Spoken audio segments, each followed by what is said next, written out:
નમસ્કાર, જય માતાજી મિત્રો આ વિષય પર સદીઓથી ચર્ચા ચાલી રહી છે કે શાકાહાર કે માંસાહાર એ મનુષ્ય માટે યોગ્ય ખોરાક છે કે નહીં। તો આજે આ વિડિયો દ્વારા આપણે તેને પુરાણ, વૈદ્ય અને શ્રીમદ ભાગવત ગીતા દ્વારા સમજવાનો પ્રયત્ન કરીશું। મિત્રો, શું આપણે માંસાહારી ખોરાક ખાઈ શકીએ કે નહીં, અને માંસ ખાનાર અને તેને માંસ ખવડાવનાર વચ્ચે સૌથી મોટો પાપી કોણ છે? મિત્રો, તમારી પોતાની ચેનલ ટોપ વાતો ગુજરાતી પર ફરી એકવાર આપ સૌનું હૃદયપૂર્વક સ્વાગત છે।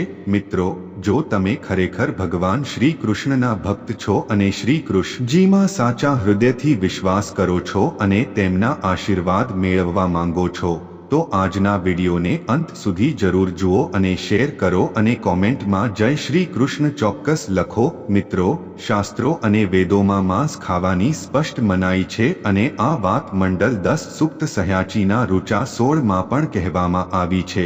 એટલે કે જે વ્યક્તિ કોઈ પણ પ્રાણીનું માંસ ખાય છે અથવા તેને તેના શરીરનો ભાગ બનાવે છે, ઉદાહરણ તરીકે ગાયની હત્યા કરીને અન્ય લોકોને દૂધથી વંચિત રાખે છે વગેરે, કોઈ વ્યક્તિ તેને રાખે છે, તો હિન્દુ ધર્મ અનુસાર તે વ્યક્તિ પાપનો ભાગીદાર બને છે। અને મિત્રો, શ્રીમદ ભાગવત ગીતાની વાત કરીએ તો ગીતાના 17મા અધ્યાયના 8મા શ્લોકમાં શ્રી કૃષ્ણ કહે છે, જે લોકો સાત્વિક આહારને પસંદ કરે છે તે ખોરાક જે આયુષ્યમાં વધારો કરે છે અને જીવનને શુદ્ધ કરે છે અને શક્તિ, આરોગ્ય, સુખ અને સંતોષમાં વધારો કરે છે, જેમ કે કઠોળ, રોટલી, ચોખા અને ઘઉં વગેરે, તેને સાત્વિક આહાર કહેવામાં આવે છે।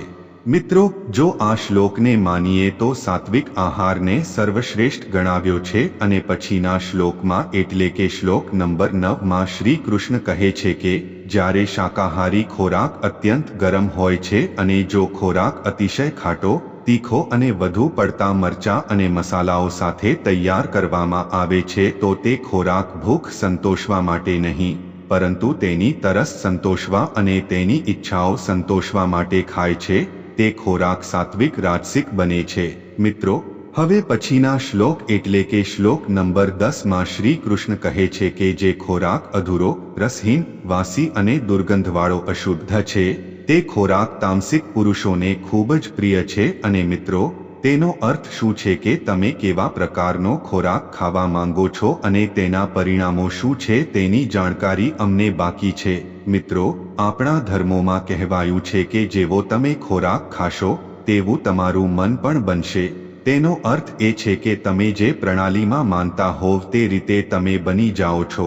એટલે કે જો આપણે તામસિક ખોરાક ખાઈશું તો આપણે વધુ ગુસ્સાવાળા અને હિંસક બની જાશું। મિત્રો, પ્રકૃતિ અને માણસ પર સંશોધન કરનારા આપણા પ્રાચીન ગ્રંથો, શાસ્ત્રો અને ઋષિઓ અનુસાર પૃથ્વી પરના તમામ જીવોને ભગવાનનો અંશ માનવામાં આવે છે। આમાંથી કોઈ પણ જીવની હત્યા કરવી એ શાસ્ત્રો અનુસાર મહાપાપ છે। અને મિત્રો, આજના સમયમાં માંસાહારી ખોરાક માટે દરરોજ ઘણા મૂંગા પ્રાણીઓનું બલિદાન આપવામાં આવે છે।